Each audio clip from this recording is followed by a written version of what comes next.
Assalamu alaikum. First of all, we have to see the introductory concepts related to power electronics. Let's suppose we have a three-phase inductive winding connected in a star.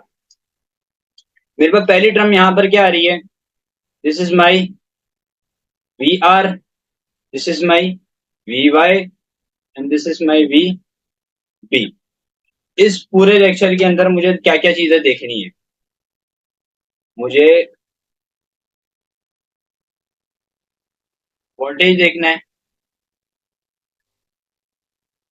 Current find out करना है and MMF, magnetomotive force and last thing flux. ठीक है. और यहाँ पर VR क्या है? What is VR? What is VY? And what is VB? VR मेरे पास क्या है? Voltage across R phase, voltage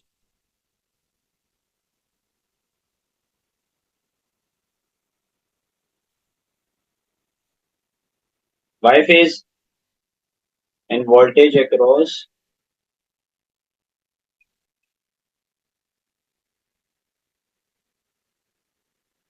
V phase. ठीक है. अब देखो इनको रिप्रेजेंट करने का तरीका क्या है. अब इन सारी चीजों को जो मैंने आपको यहाँ पर बताई, ये चार चीजें जो मैंने यहाँ पर आपको मेंशन की, ये जो मैंने आपको चार चीजें मेंशन की, इसको हमने अब क्या करना है? रिप्रेजेंट करना है. वो रिप्रेजेंट किस तरीके से करना है, उसके लिए मेथड्स हैं. तो अब मेथड्स और रिप्रेजेंटेशन के ऊपर जा रहे हैं.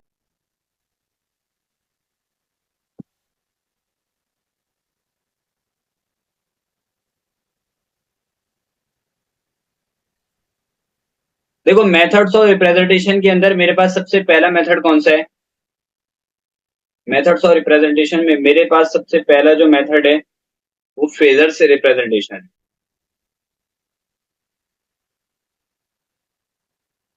फेजर से रिप्रेजेंटेशन है मेथड्स और रिप्रेजेंटेशन के अंदर मेरे पास सबसे पहला मेथड.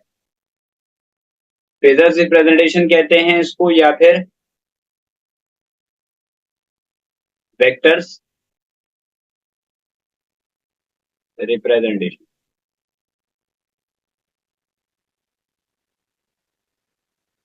ठीक है.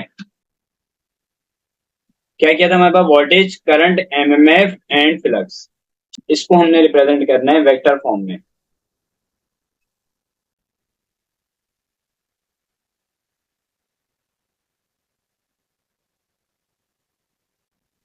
ये मेरे पास वोल्टेज की रिप्रेजेंटेशन तो आ गई. ये मेरे पास वोल्टेज की रिप्रेजेंटेशन आ गई. अच्छा,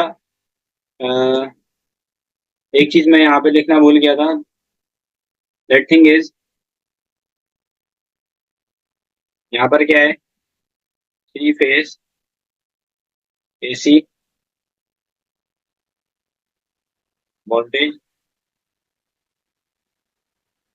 ठीक है.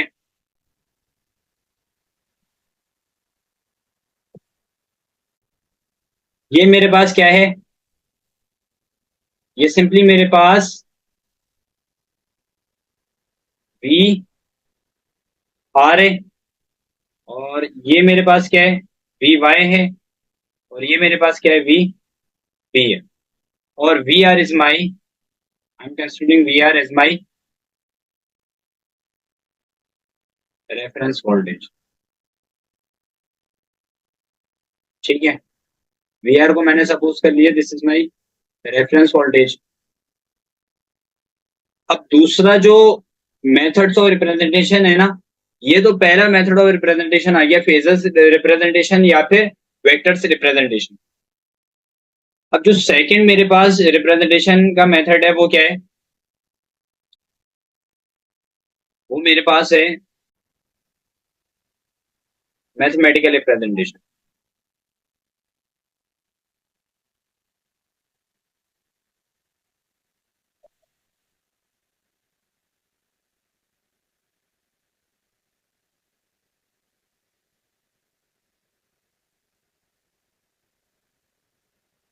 मैथमेटिकली हम कैसे इन फेजर्स की फॉर्म में जो हमारे पास क्वांटिटीज नजर आ रही हैं, इनको हम मैथमेटिकल रिप्रेजेंटेशन की फॉर्म में कैसे लिखेंगे। मैथमेटिकल रिप्रेजेंटेशन जस्ट क्या है, इसको जो हमारे पास टर्म्स आ रही हैं,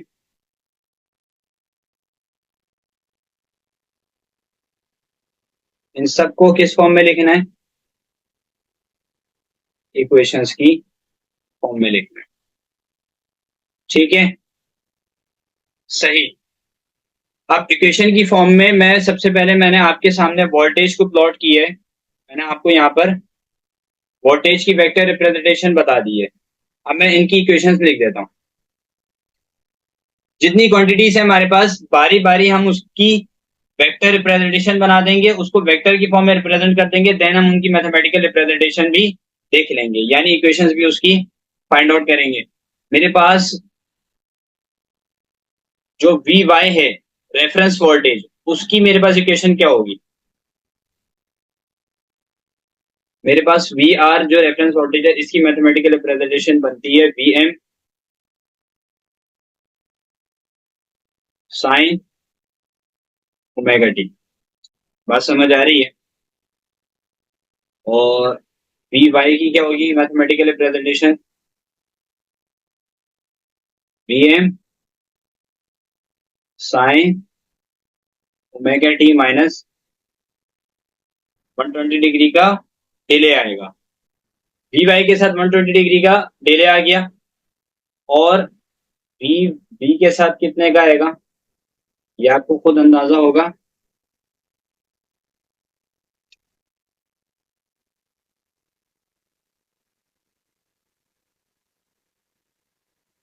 sign omega T minus 240 degrees का डिले आएगा इसमें। ठीक है, यही चीजें मैंने यहाँ पर प्लॉट की हैं। अब इसके एंगल्स यहाँ पर जरा देखते हैं। आपको पता है यहाँ से लेकर यहाँ तक कितना एंगल है, वी 120। और फिर अगर मैं इस रेफरेंस वोल्टेज का वी के साथ देखूं तो कितना आएगा, 120। टोटल कितना हो जाएगा, 240 हो जाएगा। ठीक है, मेरे पास वोल्टेज जो है, ये वोल्टेजेस मेरे पास रिप्रेजेंट फेजर्स की फॉर्म में भी हो गए और इक्वेशंस की फॉर्म में भी रिप्रेजेंट हमने इनको कर दिया है। अब करंट को हमने वेक्टर्स की फॉर्म में रिप्रेजेंट करना है। इससे पहले आपको एक चीज देखना जरूरी है, हमने क्या लिया था ऊपर, मैं आपको शो करता हूं। ऊपर हमने क्या लिया है, थ्री फेज इंडक्टिव वाइंडिंग ना, इंडक्टिव वाइंडिंग। तो याद रखिएगा हमेशा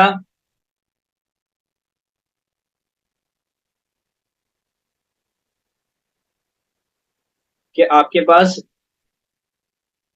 ये पॉइंट आप मेंशन कर अपने पास नोट डाउन कर लो। In inductor current lag voltage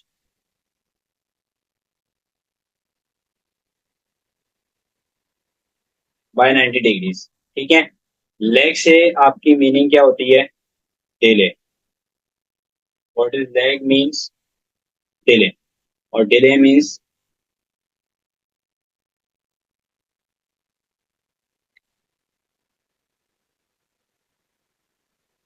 बाद में। ठीक है, और मेरे पास क्या आ जाएगा, इंडक्टर के अंदर क्या होता है, current lag voltage by 90 degrees. यानी बाद में पहले वोल्टेज आ जाएगा, बाद में क्या हो रहा होगा, करंट आ रहा होगा। बात क्लियर हो रही है। और इन कैपेसिटर के अंदर क्या होगा, इन कैपेसिटर करंट लीड वोल्टेज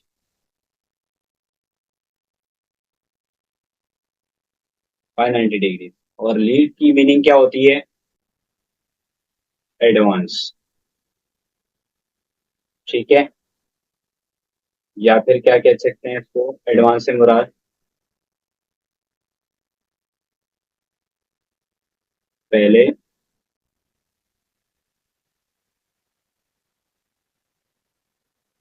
पहले आएगा। ठीक है, अब मेरे पास यहाँ पर इंडक्टिव वाइंडिंग है, यानी current lag voltage by 90 degrees, current बाद में आएगा 90 डिग्रीज बाद आएगा वोल्टेज के, तो यहां पर इसको रिप्रेजेंट करना है।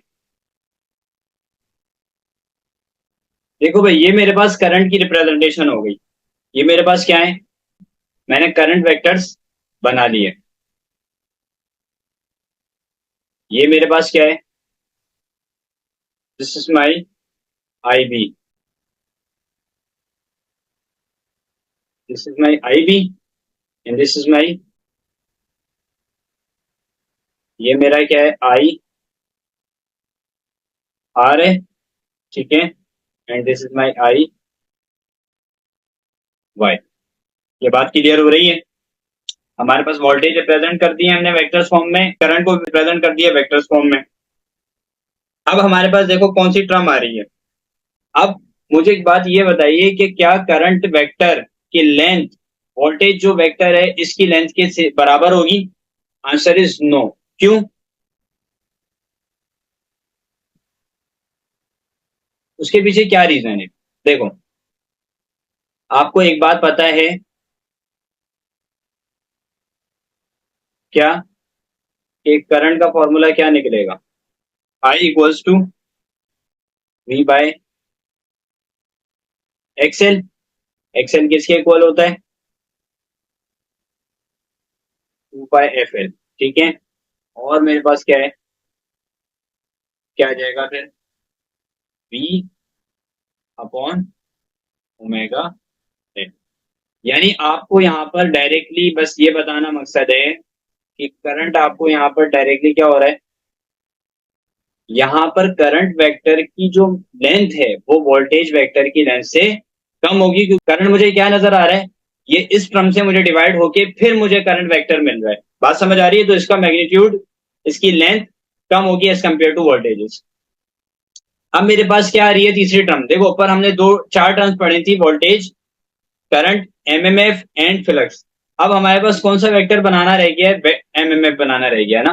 तो एमएमएफ का सबसे पहले हमने क्या देखना पड़ेगा, हमें फॉर्मूला देखना पड़ेगा कि एमएमएफ हमने बेसिकली इसकी डायरेक्शन क्या होगी, इसका मैग्नीट्यूड क्या होगा, उसके लिए हमें फॉर्मूलाज देखने पड़ेंगे।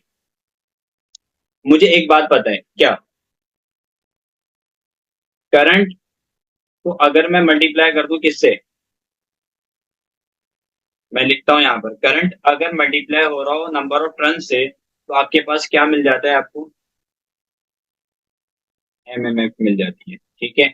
और ये करंट क्या है, ये इसका यूनिट क्या होता है, एमएमएफ का याद रखना, ये क्या है, इसका एम्पेयर हो गया, ठीक है। और ये क्या है, मेरे पास नंबर ऑफ टर्न्स हैं, ये मेरे पास क्या है,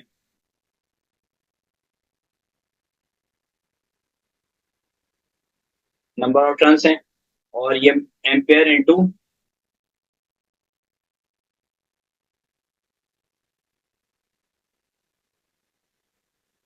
एम्पेयर इनटू टर्न्स,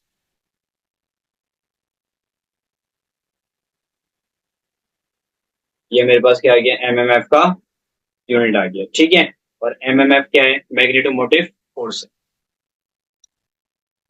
अब आपको यहाँ पर एमएमएफ को आर, वाई और बी की फॉर्म में लिखना है। देखो मेरे पास एमएमएफ जो है, अगर मैं आर आर की फॉर्म में लिखूं, एमएमएफ आर, तो क्या हो जाएगा, number of turns into I R. बात क्लियर हो रही है, number of turns into I R हो जाएगा। अब आपको यहाँ पर नजर आ रहा है कि आपका एमएमएफ आपको कैसे मिल रहा है, इसकी डायरेक्शन क्या होगी और मैग्नीट्यूड क्या होगा। देखो एमएमएफ आपको दो चीजों से मिल रहा है, एन और आई आर से। करंट वेक्टर आ रहा है यहाँ पर, जो करंट की डायरेक्शन है सेम एज इट इज वही एमएमएफ की आपके पास डायरेक्शन होगी, ठीक है। आई की जो डायरेक्शन है same as it is MMF की डायरेक्शन होगी, लेकिन आपके पास एमएमएफ की लेंथ सेम नहीं होगी जैसे करंट की है। जो करंट की लेंथ है वही एमएमएफ की लेंथ नहीं होगी। वजह, आपके पास आपको एमएमएफ मिल कैसे रहे, आपको स्केलर क्वांटिटी से मल्टीप्लाई होने के बाद एमएमएफ मिल रहा है। करंट से मल्टीप्लाई हो रही है कि स्केलर क्वांटिटी, तो उसके बाद आपको एमएमएफ मिल रहा है। इसकी डायरेक्शन तो बिल्कुल करंट के बराबर ही होगी, बट इसका जो मैग्नीट्यूड होगा, इसकी जो लेंथ होगी वो एज कम्पेयर टू करंट ज्यादा होगी, क्योंकि ये मल्टीप्लाई हो रही है बाय स्केलर क्वांटिटी। अब यहाँ पर हमने क्या करना है, यहाँ पर हम अपना एमएमएफ बनाते हैं। तो देखो मेरे पास एमएमएफ कहाँ है, इसको मैं जरा थोड़ा सा, मेरे पास एमएमएफ कहाँ है, एमएमएफ को मैं कैसे कैसे लिख रहा हूँ, एन इंटू आई आर। ठीक है, ये मेरे पास क्या होगा, एन आई बाय, और ये मेरे पास क्या होगा, एन आई बी। ठीक है, सही है। अब मेरे पास क्या तीसरी टर्म आ रही है, देखो मेरे पास वोल्टेज मैंने वेक्टर्स की फॉर्म में रिप्रेजेंट कर दी है, मैंने करंट आपको वेक्टर्स की फॉर्म में रिप्रेजेंट करके दिखा दी है, अब मैंने आपको एमएमएफ करके दिखा दिया। लास्ट थिंग जो हमारे पास बची है जिसको हमने रिप्रेजेंट करना है वो क्या है, फ्लक्स है। तो देखो फ्लक्स को हमने रिप्रेजेंट जो करना है, उससे पहले हम इससे रिलेटेड फ्लक्स फ्लक्स से रिलेटेड फॉर्मूला देखते हैं, उसके बाद देन फिर हम उसकी प्लॉटिंग कर सकते हैं, उसकी रिप्रेजेंटेशन कर सकते हैं वेक्टर फॉर्म में। यहाँ पर आपको क्विकली सा आपको revision करवाऊं।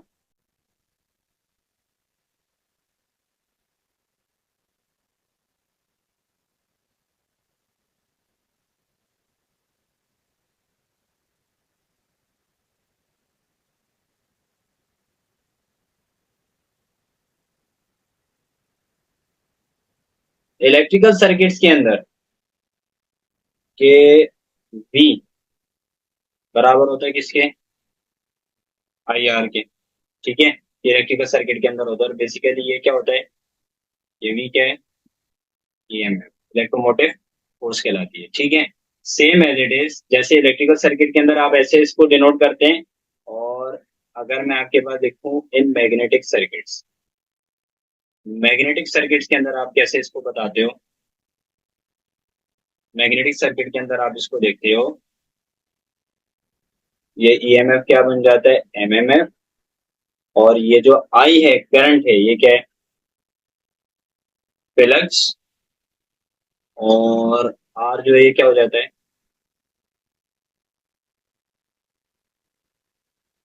Reluctance, that is S. ठीक है, आपको मैग्नेटिक सर्किट के अंदर ओम्स लॉ अगर लगाना है तो कैसे मिलेगा, ऐसे मिलता है। ठीक है, ये क्या है, ओम्स लॉ इन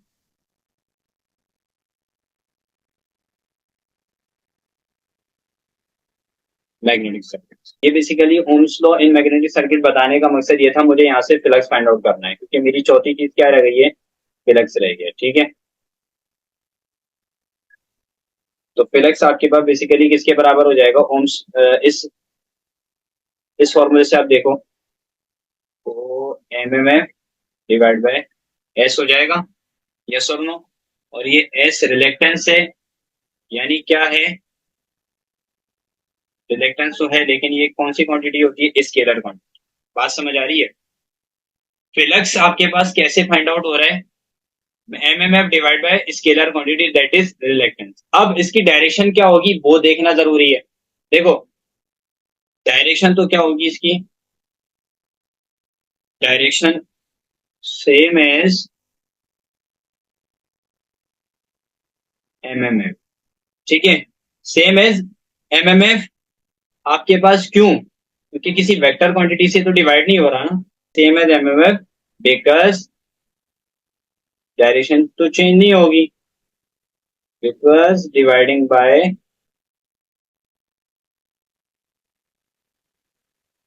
स्केलर क्वांटिटी। ठीक है, आपके पास फ्लक्स की डायरेक्शन क्या होगी, सेम एज इट इज जो आपके पास एमएमएफ की है, बट यहाँ पर आपको फ्लक्स स्केलर क्वांटिटी से डिवाइड होता हुआ नजर आ रहा है। फ्लक्स का मैग्नीट्यूड क्या होगा, कम होगा। देखो आपके पास सबसे कम जो होगा ना, वो करंट के होंगे, करंट के वेक्टर्स होंगे आपके पास। ये आप कह लो कि ये आपका IR है, ये आपका आई आर है, ये आपका आई वाई है, ये आपका आई बी है। यहाँ पर मुझे आपको बस फ्लक्स बना के देखो। फ्लक्स तो मेरे पास क्या आ जाएगा, फाई आर। क्लियर हो रहा है? तो फाई आर आ जाएगा और क्या आ जाएगा, फाई वाई हो जाएगा और मेरे पास क्या हो जाएगा, फाई बी हो जाएगा। बात समझ आ रही है? सब नो? ठीक है। लेकिन यहाँ पर फ्लक्स आपको नजर आ रहा है किसके ऊपर डिपेंड कर रहा है? फ्लक्स आपको डिपेंड करता हुआ किसके ऊपर नजर आ रहा है? आपको फ्लक्स नजर आ रहा है कि फ्लक्स डिपेंड कर रहा है एमएमएफ के ऊपर। ऐसा ही है। अब इस एमएमएफ का फॉर्मूला क्या था? मैं अगर जरा इसको लिखना चाहूँ, किसके बराबर था? एन इंटू आई और डिवाइड बाय एस। यही हो रहा है। मैंने एमएमएफ का फॉर्मूला ओपन किया, एन इंटू आई, और डिवाइड हो रहा है रिलेक्टेंस से। इस एन अपॉन एस को मैं कर लेता हूँ साइड पे। ठीक है, ये मेरे पास आ गया करंट। अब यहाँ पर जो देखने की चीज है ना, वो देखने की चीज क्या है, बहुत पॉइंट की बात है। वजह ये है कि आपके पास जरूरी नहीं है कि आपके पास फ्लक्स की डायरेक्शन, फ्लक्स का जो मैग्नीट्यूड है वो आपके पास क्या हो। देखो, ये बात तो लाजमी है कि एमएमएफ से कम होगा, लेकिन ये देखना जरूरी है कि क्या करंट से ज्यादा होगा या करंट से कम होगा। अभी जो मैंने प्लॉट किया वो क्या प्लॉट किया, मैंने करंट से ज्यादा प्लॉट किया है। ऐसा ही है। अब इन केसेस से आपको समझ आएगा कि कब आपके पास फ्लक्स जो है करंट वेक्टर से ज्यादा बड़ा बनेगा, या और आपको इसी से समझ आएगा कि करंट वेक्टर से कम बनेगा। ठीक है, देखो आपके पास सिंपल सा कॉन्सेप्ट है। केस वन मेरे पास क्या है, केस वन ले लेते। केस वन मेरे पास क्या है, जब एन अपॉन एस की वैल्यू क्या होगी, लेस देन वन होगी। और लेस देन वन होने से मुराद क्या होता है, लेस देन वन होना, इट मींस एस की वैल्यू क्या होगी, ज्यादा होगी, और एन की वैल्यू कम होगी। मैंने इधर क्या ले लिया, इधर एस थ्री ले लिया, एन टू ले लिया। आपको पता है कि डिवाइड के अंदर जितनी बड़ी वैल्यू आती है, आंसर हमारा उतना ही लेस होता जाता है, कम होता जाता है। दूसरा केस मेरे पास क्या होगा, मेरे पास दूसरा केस क्या हो जाएगा, आपके पास एन ओवर एस की वैल्यू ग्रेटर देन वन। ठीक है, एन की वैल्यू अब क्या होगी, चेंज कर दो, एन की वैल्यू थ्री हो जाएगी और एस की क्या हो जाएगी, टू। बात समझ आ रही है? यस और नो? अब इसके मैं कुछ केसेस आपके सामने लिखता हूँ, इसके दो केसेस आप ले लो।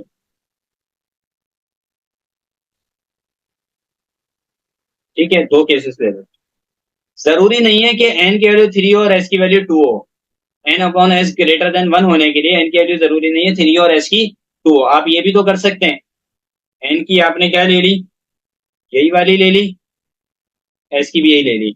और जरूरी नहीं है कि यही सेम वैल्यू लो, आप क्या ले सकते हो, एन की आपने टू ले ली और एस की क्या ले ली, पॉइंट एट ले ली। तो आपको आंसर ऑटोमेटिकली क्या मिलेगा, एन अपॉन एस का ग्रेटर देन वन मिलेगा। तो जब N upon S greater than one हो, तो आपके पास एमएमएफ की जो फ्लक्स की वैल्यू वो क्या आएगी, वो आपके पास लाजमी सी बात है वो ज्यादा आ रही होगी।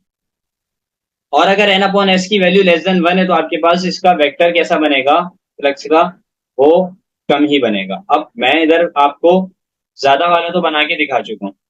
अब मेरे पास फॉर सपोज वैल्यू क्या है, कम है, तो अब क्या आ जाएगा, आपको ऑटोमेटिकली यहां पर आपको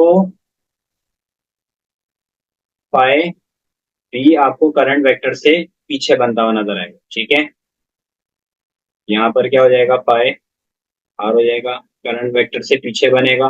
और यहाँ पर क्या हो जाएगा, लेट्स सपोज मैं यहाँ पे बना देता हूँ, थोड़ा सा डायग्राम आपकी खराब हो रही है, बट आपको कॉन्सेप्ट देना था, उम्मीद है आपको कॉन्सेप्ट समझ में आ रहा होगा। ये मेरे पास क्या आ जाएगा, पाई वाई आ जाएगा। बात क्लियर हो गई? इन चारों चीजों को हमने रिप्रेजेंट कर दिया वेक्टर्स की फॉर्म में। Now we have our third method of representation, that is graphical representation. मेरे पास तीन वेवफॉर्म्स बनी हुई हैं। वेवफॉर्म थोड़ी सी अजीब बनी हुई है, बट इग्नोर करना, I am giving you the concept. V R आपके पास इक्वेशन क्या थी इसकी, V M sine omega T. V Y की क्या थी, जस्ट आपके पास 120 डिग्रीज का फेज शिफ्ट आ रहा था, 120 डिग्रीज का डिले आ रहा है एंगल में, और आपके पास वी बी के अंदर 240 डिग्रीज का डिले आ रहा है। ठीक है, अब यहां पर देखो रेफरेंस वोल्टेज हमारे पास क्या था, वी आर था। आपकी मर्जी है, आप वी बाय ले लें रेफरेंस वोल्टेज या फिर वी बी ले लें। वी आर को हमने रेफरेंस वोल्टेज माना था, इट मीन्स ये जीरो से स्टार्ट होगी, तो आपके पास जीरो से स्टार्ट हुई, और जो वैल्यूज आपको नजर आ रही है 30 पर, आप कैलकुलेटर से फाइंड आउट कर लो क्या निकलेगी, 60 पर क्या निकलेगी, 90 पर क्या निकलेगी। सिमिलरली हमने इसको 360 तक ड्रॉ कर लिया। वी वाई के अंदर चूंकि 120 डिग्रीज का डिले आ रहा था, इट मीन्स ये 120 डिग्री से स्टार्ट होगी। बात क्लियर हो रही है, ये 120 डिग्री से स्टार्ट होगी। वी भी 240 डिग्रीज का डिले, इट मीन्स इसके अंदर 240 डिग्रीज के बाद ये वेवफॉर्म बनना शुरू होगी। 120 से वी वाई स्टार्ट हुई, 150 पर आपको ये वैल्यू मिली, 180 पर आपको ये मिली, और 210 पर आपको ये मिली। सिमिलरली 360 तक हम ले गए, और 120 डिग्रीज पे जीरो थी। 90 पर आपको क्या मिली, 90 पर आपको क्या मिली, 90 पर आपको ये वैल्यू मिल रही है, और 60 पर आपको ये, 30 पर ये, और जीरो पर जब मैं पहुंचा, क्योंकि मुझे पूरा जीरो तक बनानी है वेवफॉर्म, तो जीरो पर ले जाने के बाद मुझे कहां तक वैल्यू, क्या वैल्यू मिल रही है, -0.866 मिल रही है। बात क्लियर हो रही है। नाउ मेरे पास वी बी है वेवफॉर्म, वी बी की इक्वेशन है, इसमें 240 डिग्रीज का डिले रहा है, it mean it is starting from 240 degrees.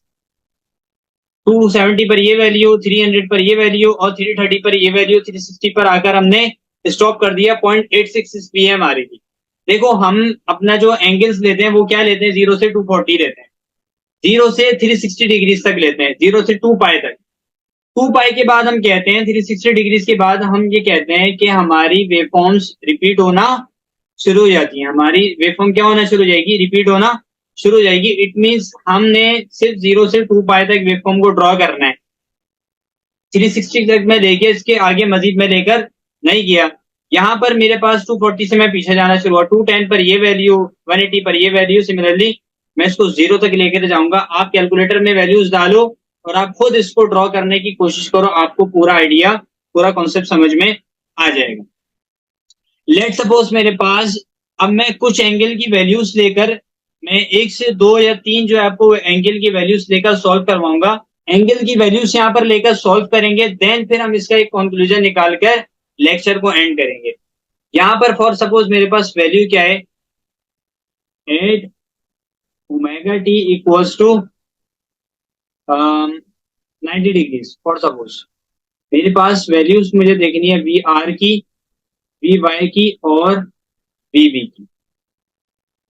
We R की वैल्यू क्या है, वी आर की वैल्यू आपको 90 डिग्रीज पर क्या मिल रही है, ये रहा 90 डिग्री, और ये वी आर की ग्रीन वाली वेवफॉर्म, वी एम मिल रहा है, वी एम आ गया। वी वाई की वैल्यू क्या मिल रही है 90 डिग्रीज पर, ये मेरा 90 डिग्री, वी वाई ऑरेंज वाला है, क्या मिल रहा है 90 पर, -0.5 वी एम।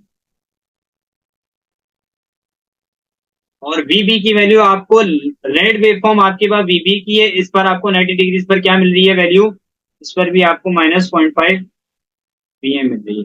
आप इन सारी वैल्यूज को आप सम करें, V R, VB, V Y और वीबी। ठीक है, वी आर आपके पास क्या है, वीएम है, और वी वाई क्या है,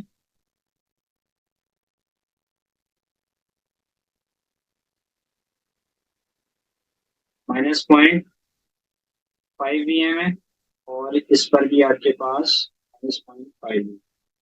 अब मुझे यहाँ पर कैंसिलेशन होती नजर आ रही है, -1, ये पूरा क्या हो जाएगा, कैंसिल आउट हो जाएगा। इट मीन आंसर क्या आएगा, जस्ट जीरो आएगा। एक एंगल लेके तो सॉल्व कर लिया, now we R taking another angle.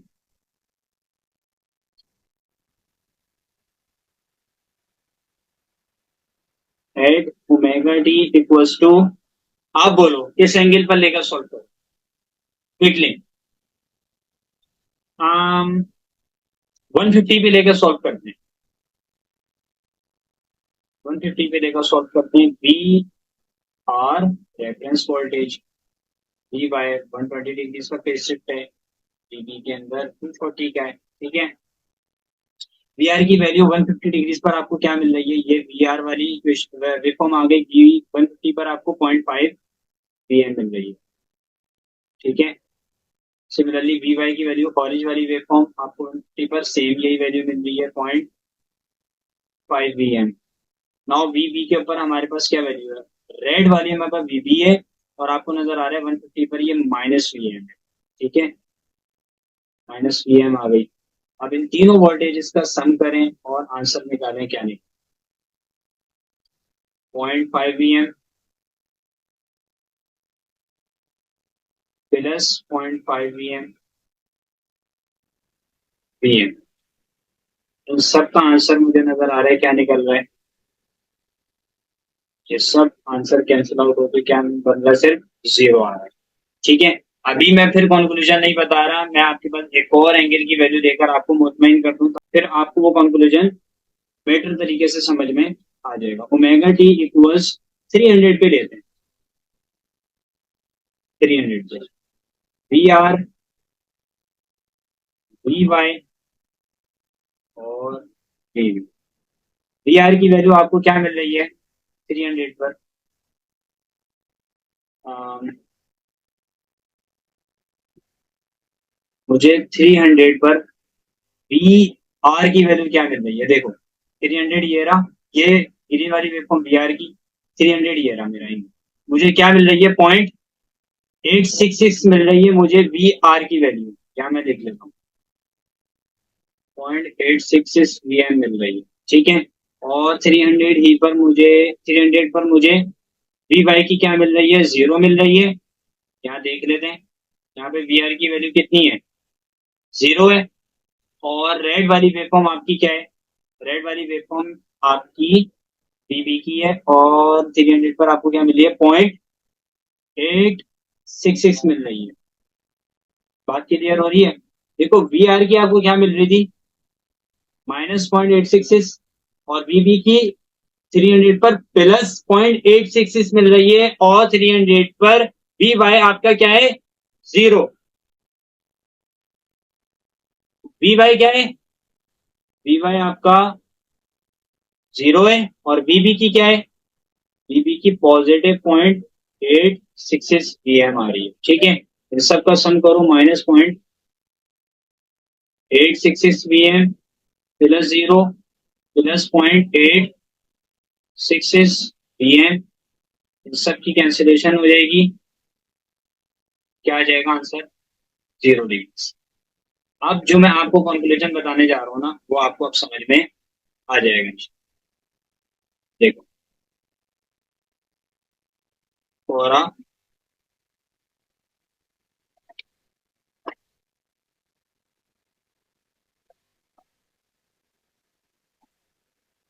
Balanced three phase system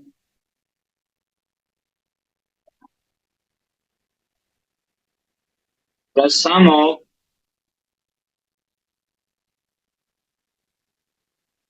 all voltages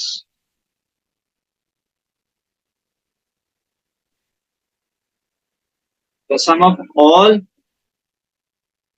the sum of all the sum of all three voltages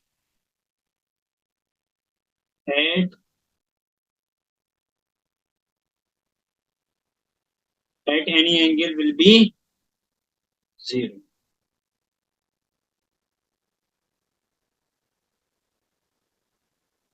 ये पॉइंट आपके पास क्या आ गया, ये कंक्लूजन निकल कर आ गया कि आपके पास जब भी बैलेंस थ्री फेज सिस्टम होगा तीनों वोल्टेजेस एट एनी एंगल उसकी वैल्यू क्या होगी, उसकी वैल्यू क्या मिलेगी, उसकी वैल्यू जीरो मिल रही होगी। Now we are going to end this lecture, kindly mention in the comment box is this lecture is clear to you।